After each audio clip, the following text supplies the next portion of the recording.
Hello guys, welcome back to another episode of PCs and EVs. In today's video, I'm borrowing a friend's Chevrolet Bolt EUV. Now, they do have the one with Supercruise.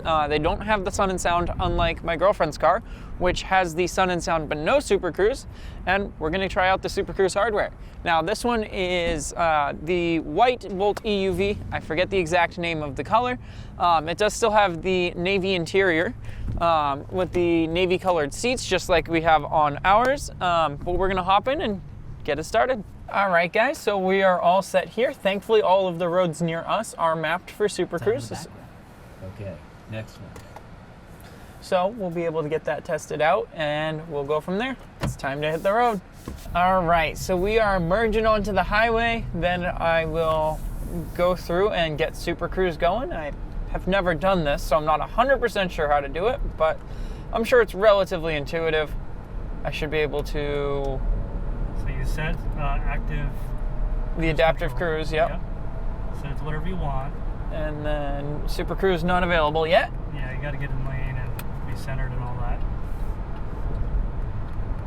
So, all right, looks like we just got merged onto a highway portion. Still no Supercruise information available, but I will say, as always, I love driving the Bolt. I really like the way the screen is set up, and I do enjoy the wireless CarPlay and Android Auto, even if I do think it's starting to grow on me, the wired portion, just because of like a delay between audio between the phone and the actual vehicle itself. Let's see, still no road information. Interesting. We'll keep an eye on this. Worst case scenario, we'll flip around and head the other way. All right, looks like we are gonna try it out here. We're on a different stretch of the highway and it's unavailable again. What? Unavailable or no road information? Unavailable, no road information. At the same time? No road information, effectively. Right. Okay. It worked, guys, for like 3 seconds, and then I disengaged and we were gonna shoot a segment on it.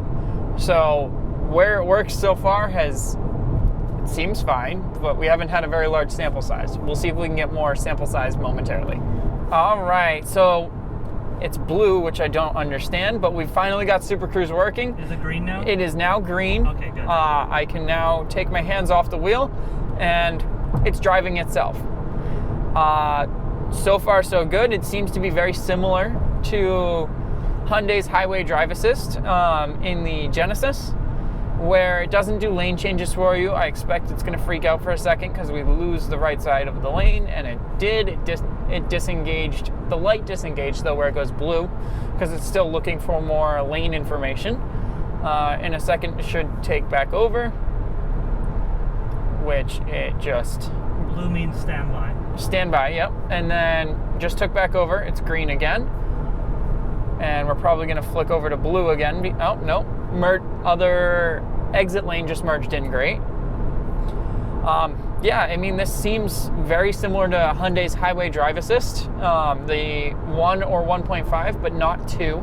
Highway Drive Assist 2 can do lane changes, which the Supercruise in the Bolt EUV cannot do, but something such as the GMC Denali, any of the higher end Supercruise implementations can do lane changes and everything for it as well. Other than that, I mean, it seems like a great system. Mapping, instead of having just camera vision all the time, seems to be a bit wonky, just from our experience here. Obviously, it's a very small sample size. We haven't had a ton of time with the car. I mean, the car still only has about 60 miles on it. He just got the thing. And other than that, it seems to be doing really well with lane centering, adaptive cruise, and all that. I'd say this is probably about a 7 out of 10 once they fix the implementation of it and they map more roads. Admittedly, it doesn't yell at me after 20 seconds, so I may bump that up to an 8 out of 10. It does still move around a little bit in the lane, but yeah, completely acceptable and fine for everyday use. So why don't you try a lane change? So turn the blinker on and manually move the car. Yeah, so I turn the blinker on and it goes immediately into standby. And then, all right, it's still in standby. And now it has found that we're in the new lane and everything, and has re-engaged. Now we're actually gonna go switch back into the other lane so that we can exit here so we don't have to pay a toll. But yeah, overall, great system, and thank you guys for tuning in. All right, guys, thanks for tuning into this episode of PCs and EVs. Supercruise was nice. We got a little bit more time with it on the way back, and it seems to work fine.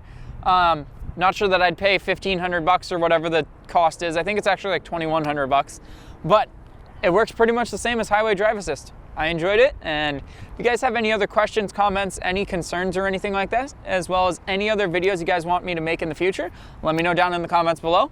Have a great day.